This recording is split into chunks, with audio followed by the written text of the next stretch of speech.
So we're picking off where we left this morning.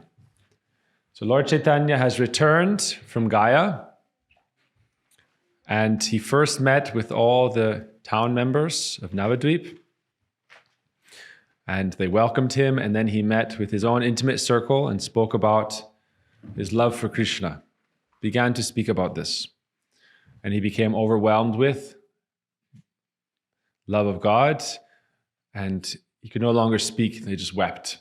Everyone there just began to weep. And then he said, let us meet tomorrow in the home of Suklambar Brahmachari, a monk living in Navadvip, in that town. And so now we heard that in the morning time they all gathered and talked about how the Lord had become transformed. Before he was very scholarly and reserved, but now it was like an explosion of ecstasy. It was manifesting. He would try to speak to people and he would just begin to weep and cry. Not tears of sadness, tears of happiness, but also tears of longing. When you develop love of God, then you're looking, where can I find my Lord? How can I develop relation with God? So he was weeping tears of love. So we're starting off from there. So he came into the courtyard of the house of Suklambar, the brahmachari monk. Everyone greeted him with great happiness. As soon as the Lord saw the devotees, he began to recite verses glorifying bhakti. And there's a few verses quoted here.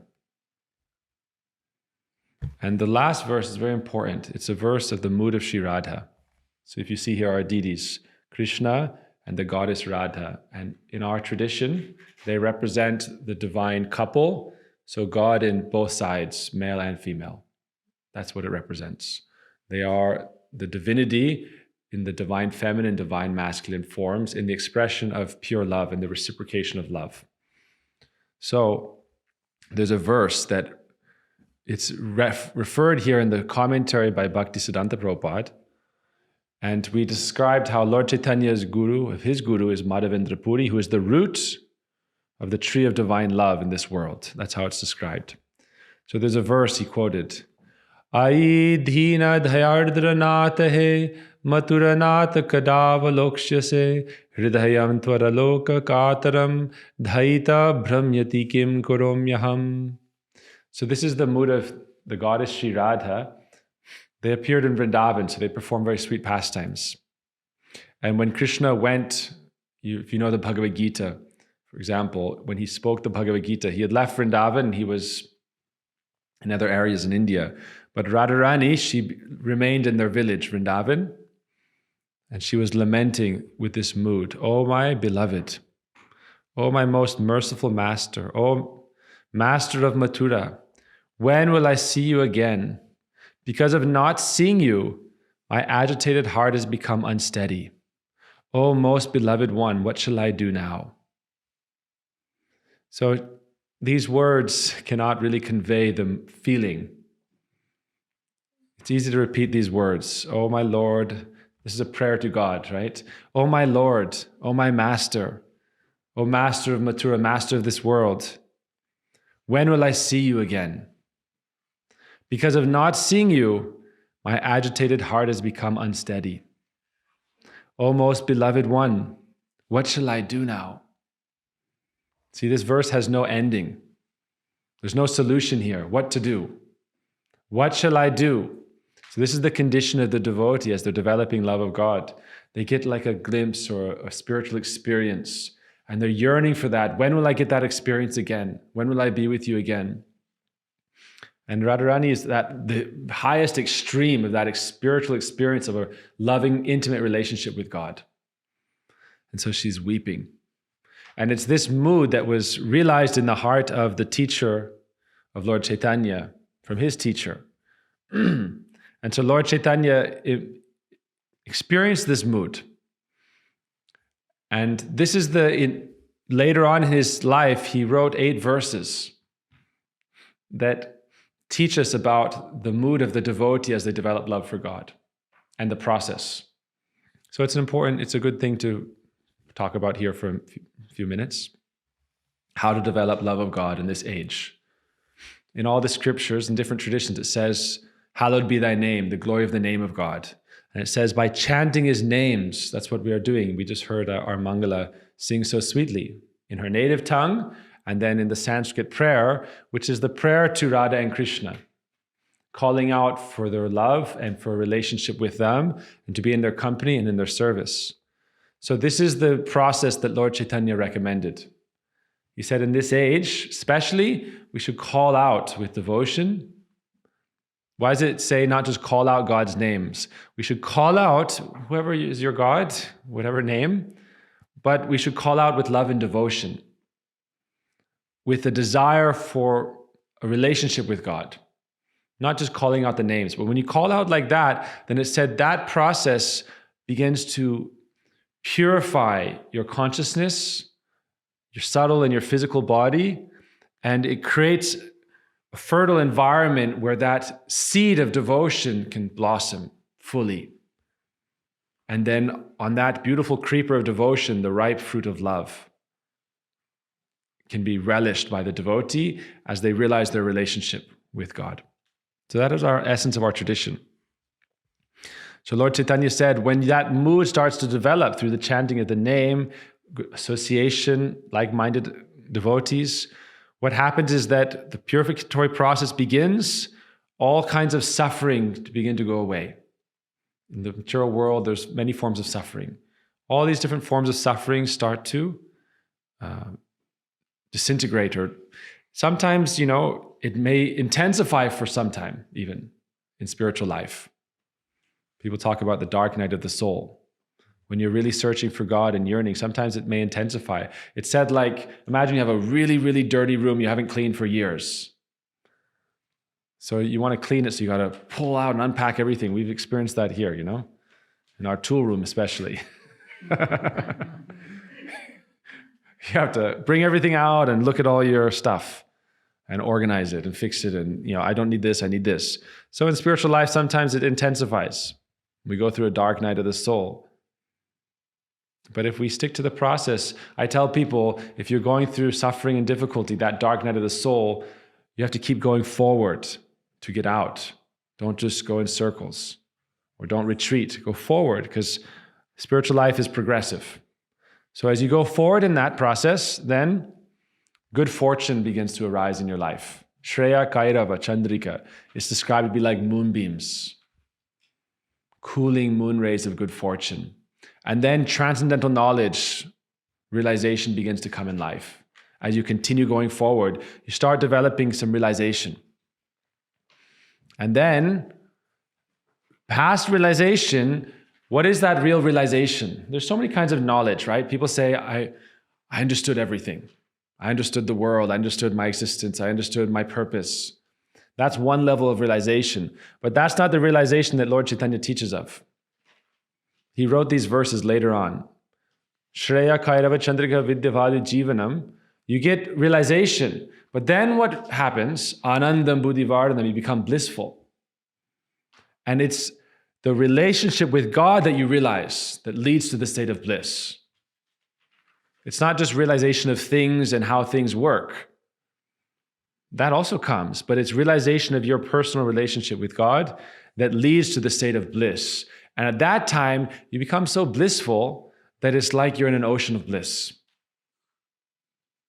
You're just immersed in the ocean of bliss. How am I in an ocean of bliss, you may ask? It's such an ocean of bliss that it's not like you're in a literal ocean, but it's described wherever you go, whatever you do, you're tasting joy. Because it's that God is described to be the ocean of bliss. So Anandam Buddhivardhanam, you're entering the ocean of bliss. Why? You've realized your relationship with Krishna, with God. And He is the ocean of bliss. And you are entering that, so you're blissful at every step. Pratipadam Purna Amrita Swadanam. And what does that do? Sarvatma Snapanam. It is completely purifying. That means there's no longer any materialism holding you or binding you to suffering. So this is the teaching of Lord Caitanya, and it's by this process of prayer, but the power is specifically invested in the name. So therefore, he then says, Nam namakari bahudani jasarva shaktis. All my power is in the name. Christ and different traditions, they teach the same thing. Chant the name of God with faith, with devotion, with prayer. And there's your prayer which has power, but there's the power of his name which has immense power. And so by chanting that name, and then he said there's no rules and regulation. There's no etiquette, there's no day or night, driving or stationary, sitting and praying, or anytime, any place. That's the power of the name of God. You chant that name. And then he says, by doing that, then what happens is an eagerness to relish the relationship that you are experiencing in your heart manifests. So you come to some realization. This is what happened in Lord Chaitanya's life. He received this mantra and he started chanting this mantra, and it caused, that we say, utpatti. It caused an awakening of desire and greed in his heart. And it's like you're being drawn. Krishna is described, God is described to be all attractive. And it's described to be the soul is like iron attracted to the magnet. But we are covered over, and so the purificatory process removes that. It's described to be like rust. And then that attraction begins. But the attraction is so powerful that you're looking everywhere. Where can I find my Lord? That's what Radharani is praying. Where can I find my beloved? What shall I do? It's like you don't know what to do. I tell people sometimes, like, where are you going to find God? You like walk out on the street and just walk in a different direction here and there? No, his energy is present in every tree, in the earth, in the sky, in the sun and the moon. But you're looking, where do I find? Where do I find? And then you have to realize it's not outside, it's inside. And then you sit and then you pray. But then it's inside. You're like, okay, if you're inside, there's an example of this. Lord Caitanya later, he's the incarnation of ecstatic love for God. That's what he is. He represents. That's who he is. So one time he was calling out, where's my Krishna? Where's my beloved? Where's my Lord? In the mood of Radha. Where's my Lord? And he was running around looking for him everywhere. And his devotees were trying to pacify him. And they said, oh, dear Caitanya, he is in your heart. He immediately began scratching his chest. If he's in my heart, I must bring him out. So when you realize your specific relationship, it's not like that's the end of life. That's the preliminary mood of love for God. It's called Shantaras. It's peaceful. It gives peace. Shanta means peaceful. So you realize a relationship and you realize your interconnectedness of life, sambandha, the knowledge of my relationship with the world, with God, and with life. And there's a certain peace that comes with that. But if you continue in the process, then you're not satisfied with that peace. He said, I want to be with you. I want to experience you. I want to reciprocate my love with you. And so then Lord Caitanya begins to cry. Ai randa tanuja kinkarang patitang mang vishame bhavam buddho kripaya nija pada pankaja stitaduli sadrisang mang vichintaye. He begins to cry. Oh Lord, here I am in this world. And I'm searching for you. And I am fallen. I've fallen in this world. Please. Ai nanda tanuja kinkarang patitang. I am very fallen. But I am your servant. And I'm in this fearsome world. Please bring me to you. Please give me devotion to you, life after life. I just desire a devotion to God, life after life.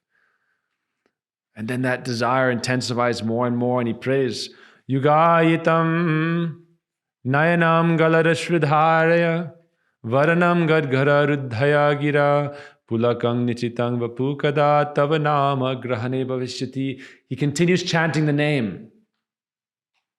It's the 6th verse. He gave 8 verses.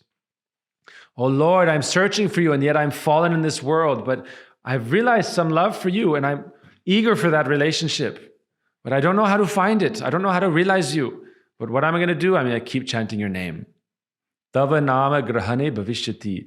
And then while I'm chanting that name, Nayanam Galarashila, I began to weep. Gadgara Rudhaya, my voice chokes. Pulakang, the hairs on my body stand. Why? This is the effect of that powerful love for God when you're developing this eagerness and a longing. And then he continues praying, Yugayitam nimeshena chakshusha pravishayitam shunyayitam jagat sarvam govinda virahename. Oh Krishna, oh Lord, I cannot tolerate separation from you. A moment in separation from you feels like many years. You can experience this even in a loving relationship in this world. You have a very deep bond of love for someone, very powerful, and yet by some cause or another, you're separated. And you're so intent on your beloved that nothing else, it completely fills your thoughts. And you're so much eagerness, it's pulling you towards them. So Lord Caitanya says like that, Shunyaitam jagat sarvam. He said the whole world is empty without you. This whole world, this is all you, your energy, your transformation of your energy, God. Everything in this world is a transformation of the energy of God. But we're not satisfied with that, the earth, the fire, the wood, the wind, the water. No, I want you. Shunyaitam jagat sarvam govinda vida. And without you, my life is empty. And then he prays, Ashlishava padaratang pinastu mama darshanang marmahatang kurotu vayata tatavidadhatulam prananatastas evana. But I offer myself completely to you. You are my beloved. You are my Lord life after life. I completely surrender to you. That means whether you embrace me or reject me, I am yours. You are my Lord. And I am simply praying and chanting your names. So Lord Caitanya, he spoke these verses much later in his pastimes. But this mood was in his heart when he came back from pilgrimage and his life was completely transformed and everyone thought he had gone mad. He had gone from his town to do a pilgrimage and to offer some final rites for his father who had passed. And when he came home, he was a completely different person. And everyone in the town thought he had gone mad. But there was an underground movement of real devotees, people who really loved Lord Krishna. And it wasn't very popular at the time. People were more materialistic. But there was a small pockets of these devotees, and they heard, and they were very happy that, Nimai, Gauranga, has become an ecstatic devotee. And so he came back and he said, I want to meet with you all. I want to meet with the devotees of Krishna. But as he would speak that, he would burst into tears. He would arrange a meeting and they would come sit together and he would try to speak and he would just begin to weep. Because it was that mood that was actually in his heart. It's not a philosophy. It's beyond philosophy. It's the experience. It's the experience. So then he said, I'll meet with you tomorrow. Tomorrow I'll try to tell you what's in my heart. And then the next day they met just with a small group of devotees. Devotees means those who are, doesn't matter which religion you're in, but those people who are offering their lives to try to serve God and please God and offer their love and experience his love. That's what a devotee is. It doesn't matter what faith or religion. All religion is ultimately one. Develop love of God and serve God. So he sat with them and he began to express his heart. And he began to glorify bhakti or devotion. And then he said, Painu Ishwara mor kon deke gela, eta boli stamba kole, koria porila. So you can imagine Lord Caitanya, golden, and he's standing and he's surrounded by an intimate circle of friends and devotees. And he's speaking about his heart. And he said, I found my Lord. Why? By the power of chanting these mantras. The mantra is the name of Krishna, but it's a special formula that is invoking God's presence and calling out to God, especially when you have that desire, oh Lord, I want to find you, I want to be with you. So you're calling out and you're connected to a line that has that potency to call the Lord. And so you're calling out, hey Govinda, hey Gopal, like Draupadi called Krishna. So many great devotees, they call Narad, great saints, they call out to God with love. And he appears, and you realize him in your heart. You realize that object of your love, the supreme beauty, supreme attractiveness, and then you want to embrace the Lord, but he's just in your heart and your mind. How do you embrace your own heart? How do you embrace your own mind? This is why you want to manifest God externally. This is why God becomes personality, or God is personality, has form. How do you embrace him? Right? He appears in your heart and you want to embrace. Lord Caitanya said, I attain my Lord, but alas, where has he gone? He appears in your heart like a vision. So by the chanting of the mantras, in due course, if we're purified and we have the sincere mood, he'll appear like a sporty, like a glimpse or experience or a vision. And then again, he'll disappear. And in this way, he intensifies our desire to find him and to be with him. So Lord Caitanya said, I found my Lord, and then he disappeared. And saying this, he fell to the ground, and he was standing next to a pillar, and he caught hold of the pillar and hit it as he was falling. And then they lived in like a simple thatched hut. So he knocked over the pillar, and the roof fell down like 4 or 5 feet. And all the devotees around, seeing him, were struck with wonder and all fell senseless. Everyone fell to the ground because they all had this same mood of devotion. The pillar of the house broke under the pressure of the Lord. As he fell to the ground, his hair scattered. He had long curly hair, and he lamented, where is my beloved Krishna? As the Lord fell to the ground, he said, Oh Krishna! And all the other devotees fell on the ground like felled trees. Like everyone fell in all directions. All the devotees lost consciousness. Gadadhar Pandit, we described this before, he's an incarnation of Radharani, one of his chief associates. He fell unconscious within the room. He was hiding in the room. It's said here, no one know who fell on whom. So there's like a whole group of devotees, and they lost their external senses. Everyone just fell over in ecstasy. After some time, Caitanya, here is referred to as Vishvambar. In these whole few chapters, he's only called Vishvambar. So she had a question about the name Vishvambar, so we'll talk about that later. One of his name is Vishvambar. So it's a name of God, which means the whole universe resides within him. So he's referred to as Vishvambar. The whole universe is residing within him. Nothing is outside of Krishna, right? God, everything is part of God. So he awoke and he said, Oh Krishna, my Lord, where have you gone? He tried to stand up and he again fell to the ground.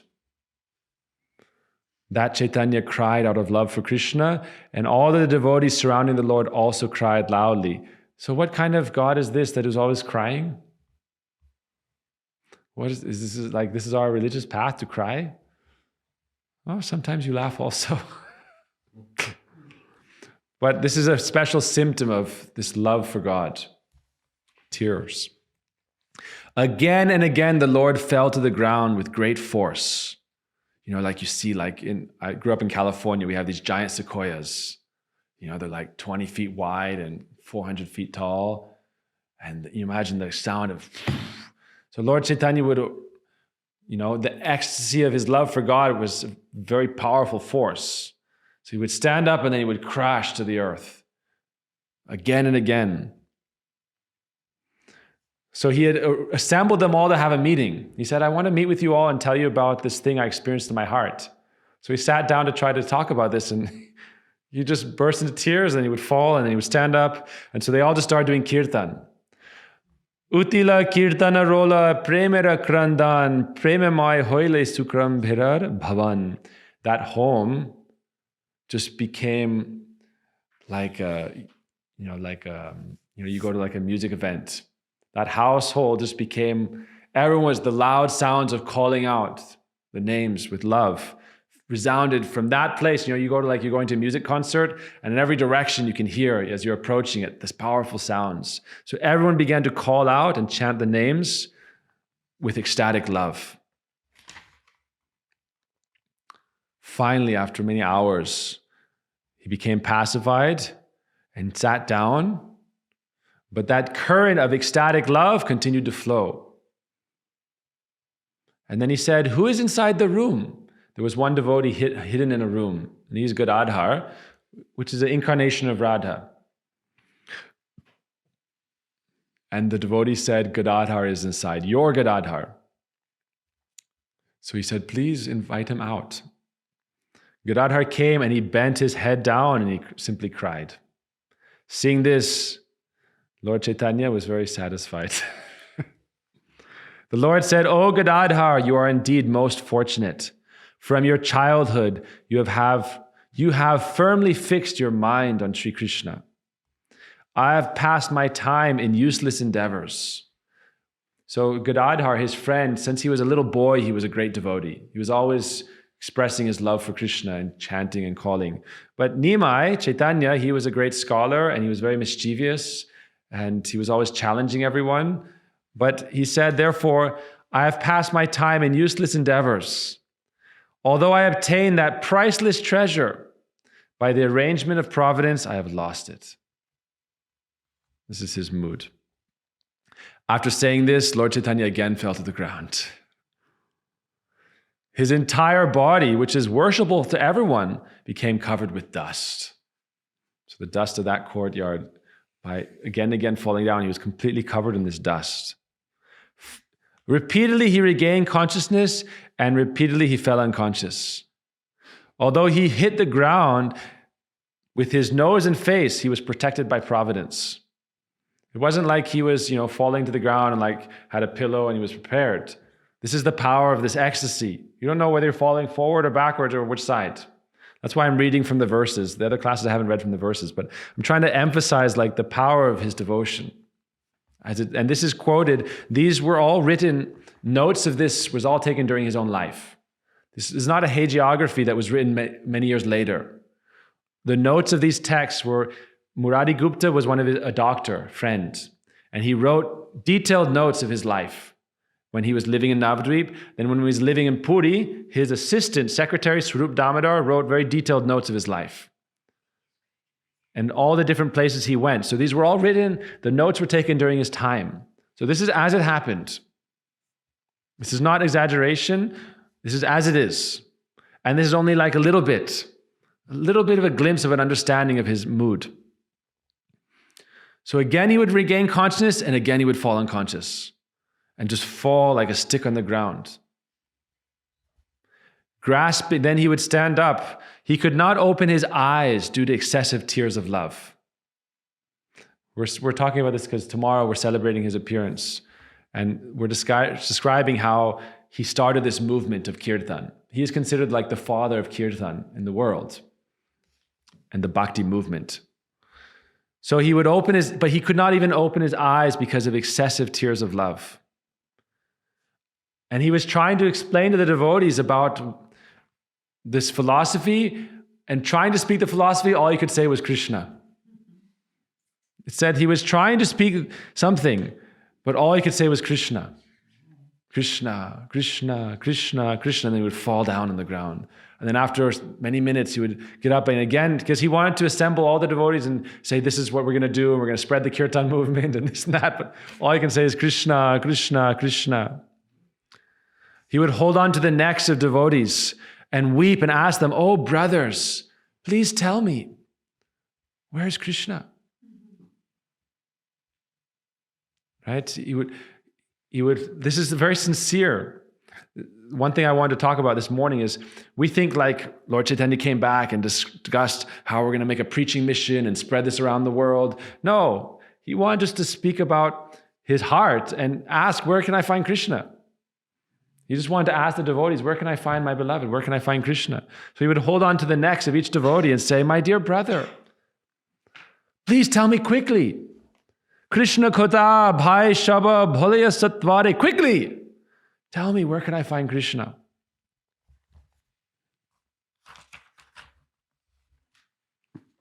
Seeing the earnest longing of the Lord, all the devotees wept. They were unable to speak. So before they had known him as a scholar, very attractive, wonderful, everyone had love for him, but they had known him like a scholar. But now he was, that scholarly pastime and the mood of ecstatic love for God, they're two different things. One can lead to the other, but not necessarily so, but they are different things. So imagine everyone is seeing him, and now how are they feeling? They were unable to speak. What is happening to our friend? The Lord said, please relieve my distress. Please bring me to the son of Srinanda. Bring me to Krishna. Saying this, the Lord sighed deeply and wept repeatedly. His hair, he had long hair, and his hair was like disheveled from falling and rising, and was on the ground. In this way, the whole day passed like a moment in this blissful state. So this was written. Imagine like this happened, and then they went back and took notes. Like, that's the kind of thing you want to write down, right? The whole day passed like a moment. E shuke sharva din gelo Krishna shana prai katanchit shava prati hoilo vidai. Then the Lord took leave of the devotees. He went back home. He went to his mother. He lived at home with his mother and his wife.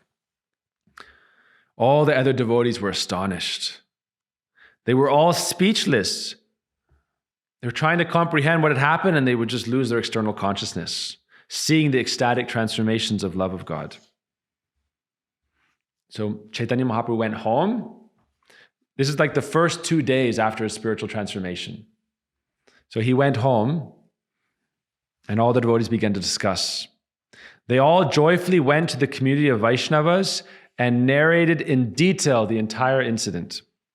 Hearing the news, all the devotees began to chant, Hari, Hari, Shuniya Shakala Mahabhagavatagan, Hari Hari Bole Shabe Karena Krandan, Krandan. All right, you can learn this word today. Krandana. Can we say it? Krandana. This is Bengali for weeping. They were all weeping. They were all amazed to hear about the wonderful display of love. And they began to discuss what has happened. Some of them thought it seems like God himself has appeared within this person. And others said, oh, this Nimai, if he becomes a great devotee, then we will tear the heads off the atheists. This is called, religious fervor.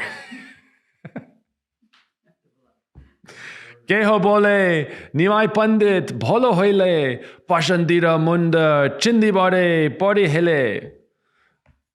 Fervor means overexcited, right? So this is how you develop like cults. That's why you need strong leadership to peaceful. It's a personal process. It's an individual process. It's not about anybody else. Practice it yourself. This is how sometimes preaching missions happen. Unqualified people or people who just think, oh, this is the point of it. Developing love for God means defeating somebody else, right? And showing that I'm right. But they were also being tormented by the other townspeople who weren't interested in this. The other townspeople were like, no, they were very materialistic, and they were slaughtering animals and somewhat cruel and always tormenting Krishna's devotees. So they said, you know what, we're going to show them. Nimai's on our side, then we're going to show them.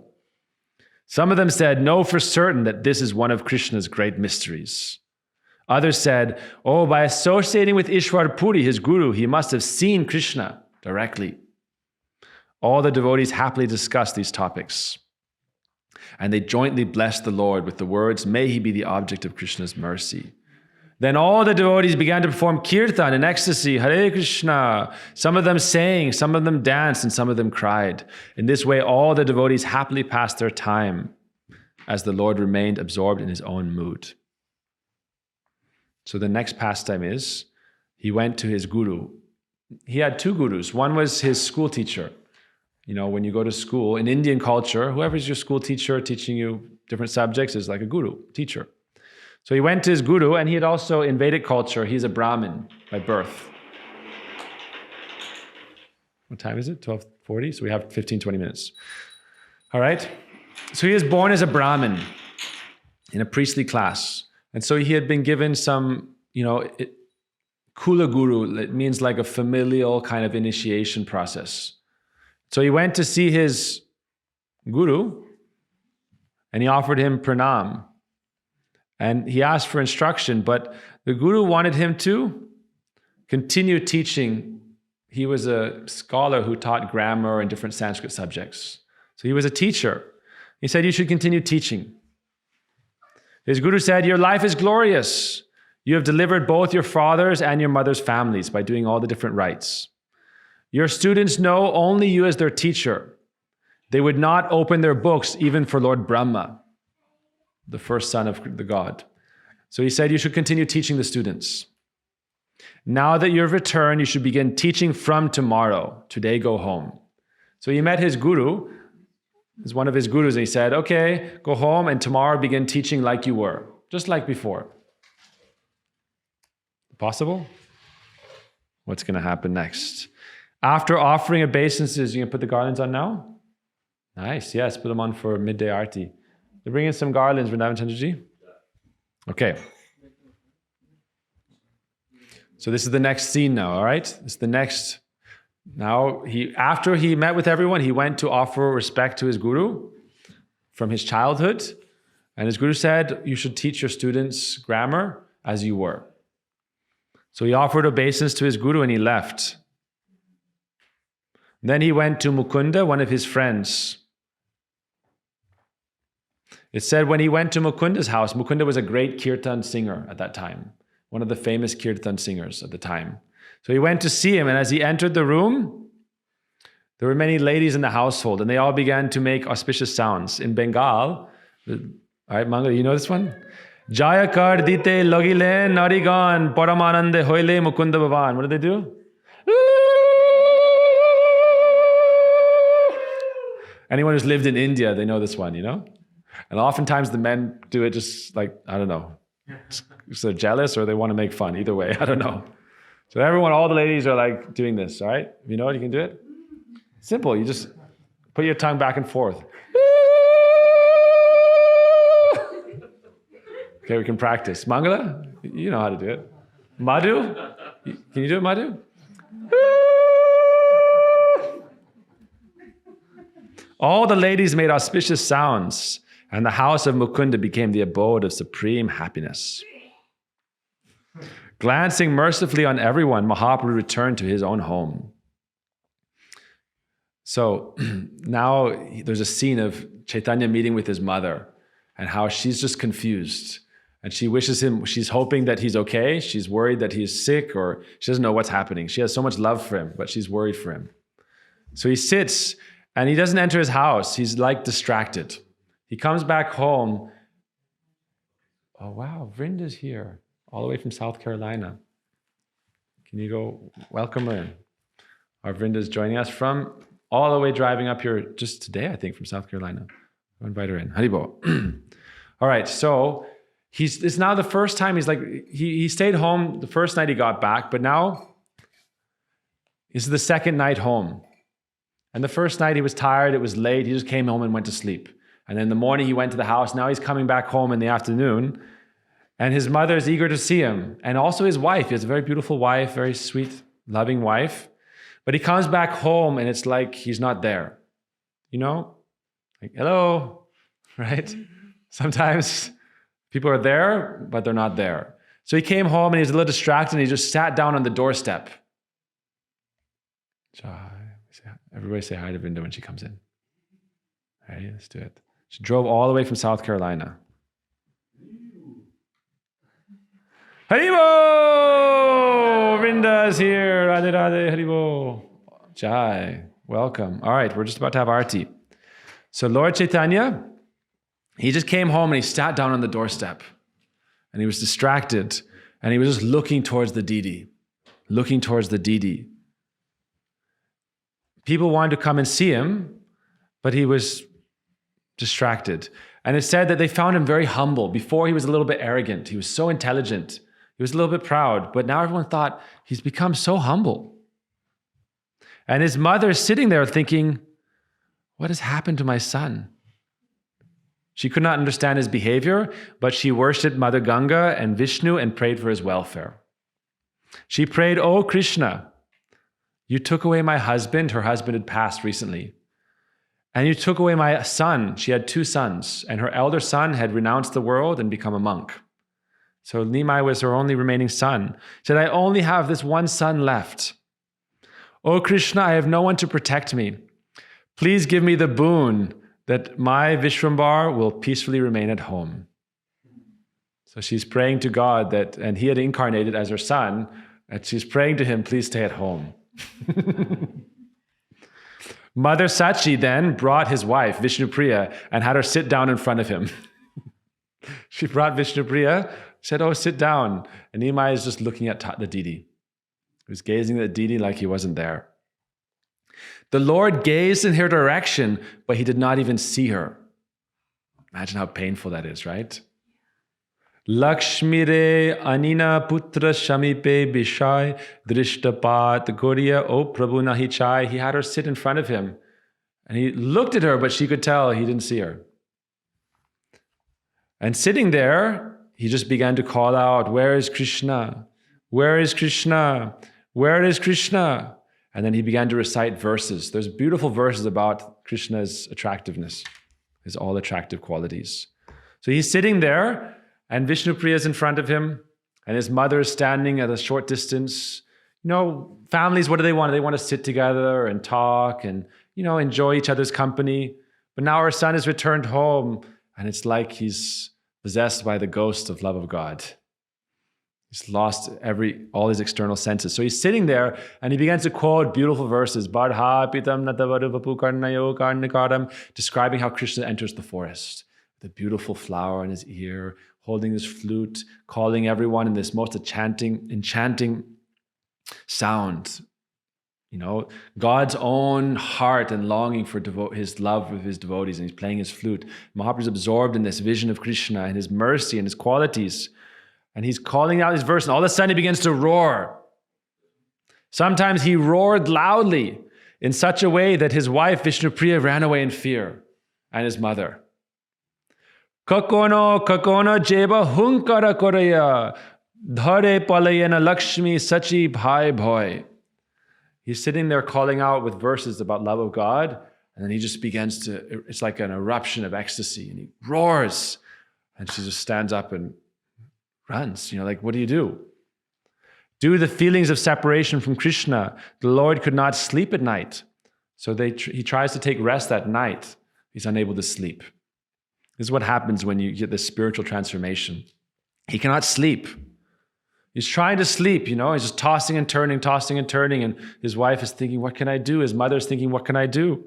They're discussing with each other what to do. If he's not able to sleep, how are they sleeping? So he is restless, and then his wife and his mother, Sachi, are sitting, what to do? What happened? What happened to my husband? What happened to my son? He would feel so uncomfortable. Sometimes he would get up from bed, and then he would lie down again. And then he would sit up. In this way, he passed the whole night. The next morning, he got up and he went to bathe in the Ganga. Because this is the culture. We offer respects to Ganga and bathe there. But if he would see someone who is very materialistic, he would hide his mood. He would conceal his mood. Then when he returned from bathing in the Ganga that morning, because his guru had told him, his family guru from his childhood had told him, the next day start teaching your students again. Go back to normal life. You're a teacher, you're in school, teach them grammar. So he got back from his bath and he thought, I have to follow my guru's instruction. So he got back from his bath and he was getting ready, and all the students had assembled because he had been gone for some weeks. And so imagine your favorite teacher. They loved him. He was a great teacher and he was God's incarnation. So they had so much affection for him. So everyone was waiting for getting their lessons. You imagine hundreds of students were waiting. The Lord will give us, class, waiting for class. So they were all sitting there, and then he sat down and they're waiting for his lesson. And what did he say?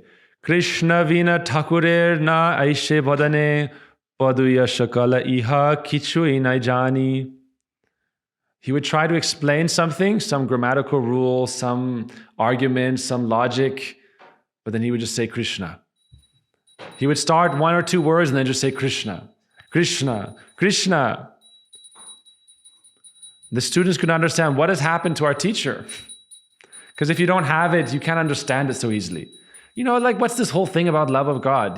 There is God, and I accept that, and I want to be, live a moral life and try to do good things and not be bad. And, God is there and God is great. But the nature of love for God is very different. It's the most powerful attraction force that you can comprehend. You can't even comprehend. So then the students asked him to kind of reveal his heart and the glories of God.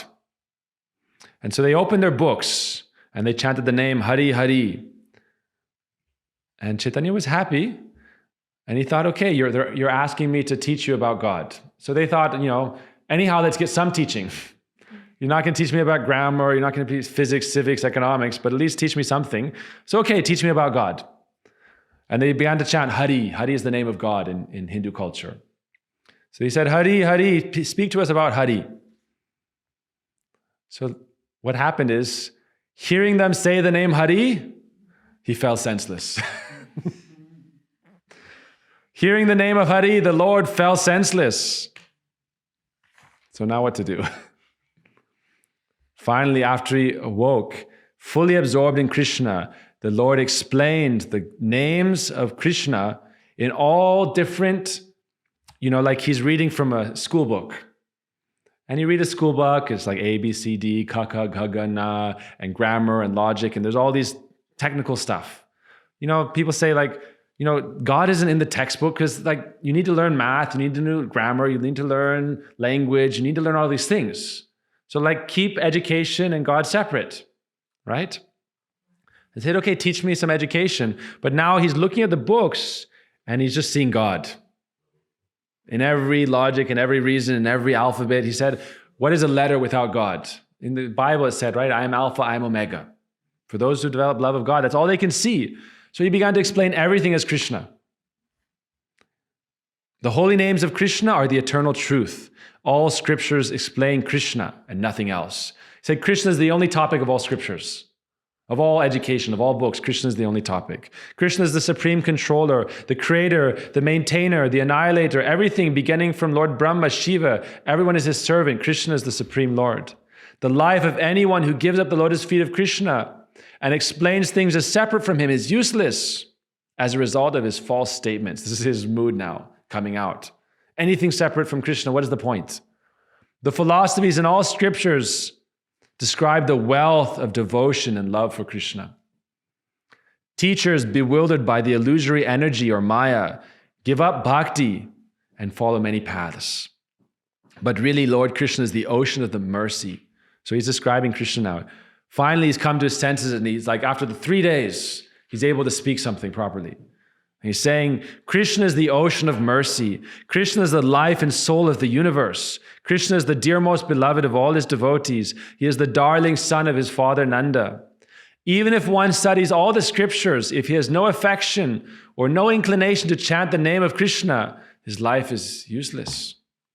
If a poor, fallen person chants the name of Krishna, he quickly attains Krishna's eternal abode, even if he has many faults. This is a speciality of his mercy. There's no consideration of qualification or no qualification to achieve love of God. You don't have to get a degree, in this world to become a doctor, right? 10 years. After 18 years, right? It's not enough to go through, not 18 years, but 12 years, sometimes now preschool, right? From 3 years old, you're in school. Until sometimes 33 years old, 35 years old. But we don't need to go to school to develop love of God. We start the process. What is that? Hare Krishna, Krishna Krishna, Hare Hare, Hare Rama, Rama Rama, Hare Hare. If a poor, fallen person begins chanting these names of Krishna, he can attain Krishna's eternal abode, even if he has so many faults. There's a verse that describes this nature, that in this age especially, it's considered like an ocean of faults. Therefore, our path is not the process of judgment. We are not here to judge. This is the process of mercy. This is the purport of all scriptures. Anyone who doubts this fact actually suffers. Anyone who explains the scriptures without referring to the worship of Krishna is fallen, who does not know the purport of the scriptures. There's many quotes here. Those who do not know the purport of the scriptures yet teach them to others are simply like donkeys carrying the load of the many books. This is what he said to these boys now. Right? You're studying books, you're studying scripture, you're learning about things, but if you don't understand the real essence of it is to find God and develop love for God and relationship with God as your unique purpose, as your own individual, then it's just like you're carrying many books like a donkey. Donkey doesn't understand what it's carrying. donkey can be carrying Shakespeare, can be the Bible, the Vedas, the Bhagavad Gita. What is it thinking about? What am I going to eat tonight? And will the she-donkey accept me tonight? That's what the donkey is thinking about. When do I get my next meal? And will she kick me in the face again? The answer is yes. People obtain death and destruction through the study of the scriptures because they do not see the essence. They do not develop devotion. So their life passes in vain. Padina shunina loka gela chare kare. Krishna Maha Mahotsave vanchila tahare. They're missing out on the Maha Mahotsava. Mahotsava means a great festival. So he says Maha Mahotsava, the great ecstatic festival of love for God. They're missing out on it when that's the real essence of all the scriptures. Krishna gave liberation to Putana, a great demon. Yet still people leave Krishna and try to meditate on others. There's a story of this great demon who was sent to kill Krishna as an infant, putting poison on her breast, imitating the role of a mother. And he said Krishna liberated her and gave her the position like his own mother. So why not develop love for Krishna? Then Mahaprabhu said, for what happiness will someone give up the glorification of that person who delivered the most sinful Aghasura, another great demon? The entire world is purified by the name of Krishna, yet unfortunate living entities do not want to chant his glories. Even the demigods headed by Brahma are overwhelmed by Krishna's festivals.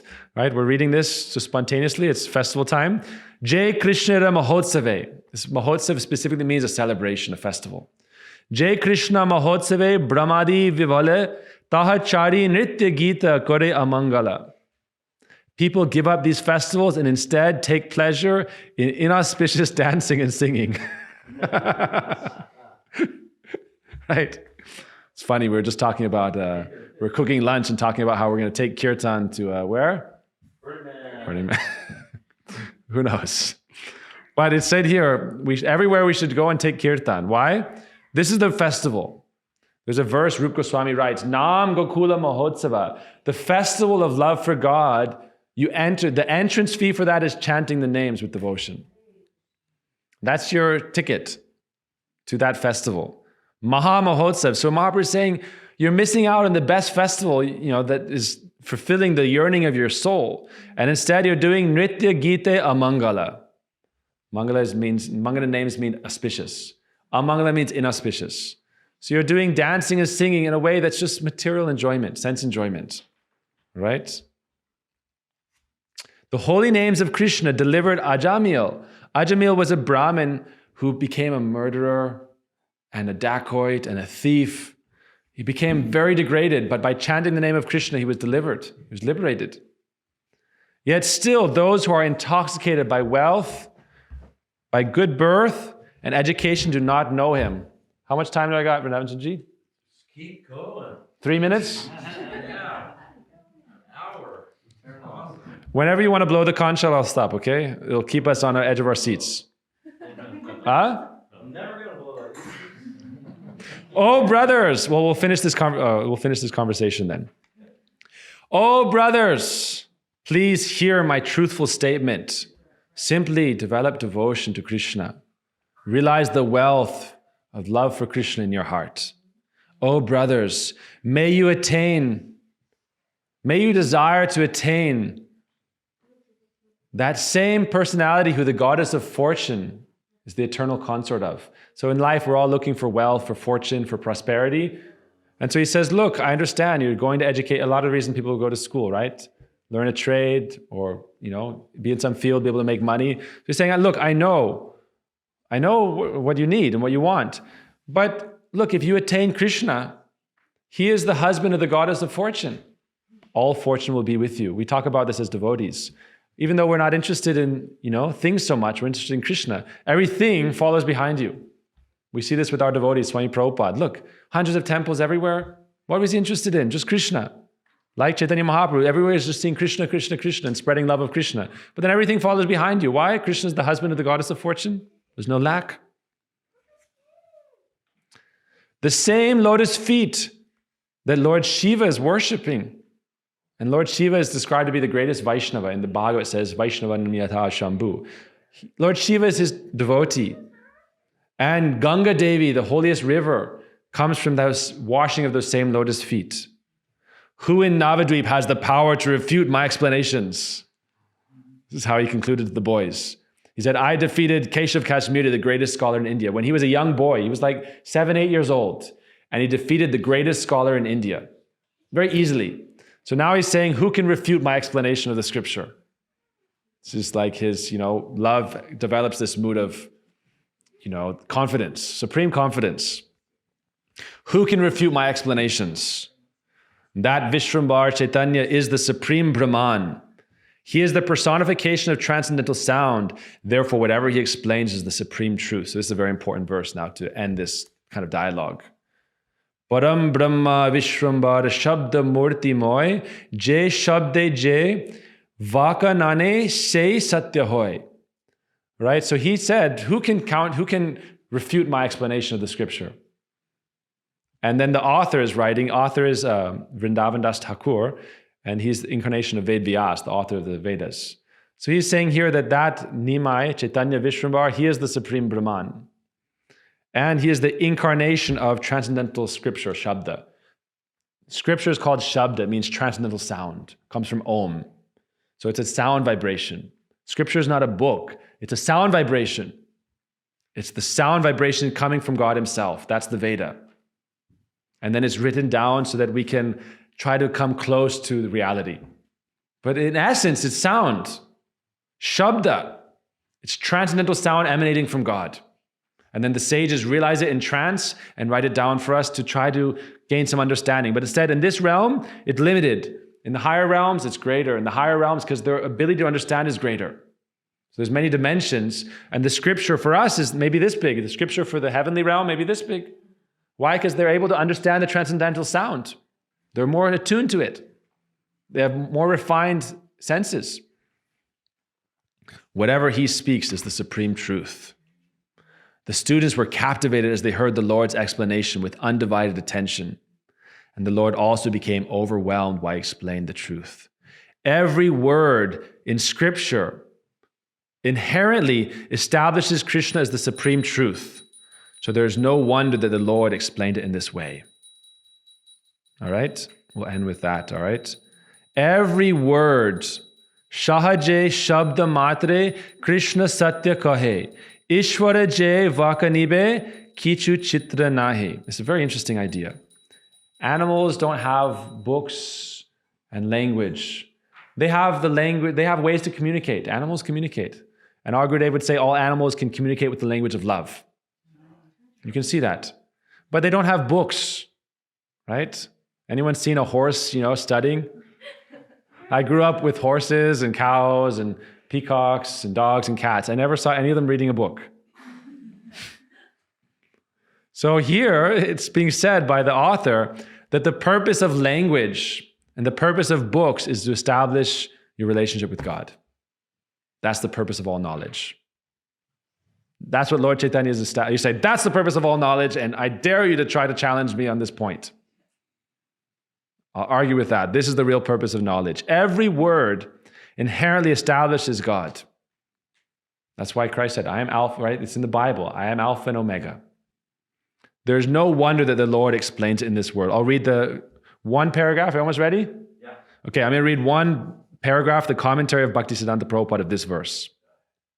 Any word manifested from the pure spiritual sky, so that's where this knowledge comes from, and received by the eternally pure senses of hearing, smeared with the ointment of love, is certainly non-different from the eternal, primeval, absolute truth, Krishna. All right, I'm just going to leave you with this because we're not going to understand it the first hearing. But I'll just say it one more time.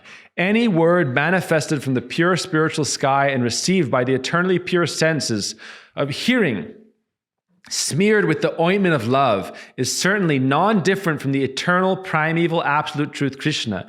Therefore, it is not very wonderful or astonishing that the Supreme Lord Vishrambar, who is devoid of the 4 defects, mistakes, illusion, cheating, and imperfection that are found in living beings, began to explain the meaning of every word through the eternal, pure, complete, eternally liberated, spiritual, and most important Vidvad Rudi. All right, so this is something that's going to take a few more classes to unpack. I thought he was going to explain it in the end, but he just ended with Vidvad Rudi.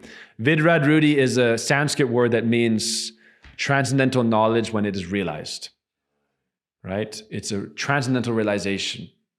So he said in this way, we hear the pastimes of Lord Caitanya, we pray for the mercy of Lord Caitanya, we're celebrating his appearance, we'll have arti for the Lord, and then we'll celebrate their prasad. Gaur Premanandi Hari Hari Bo.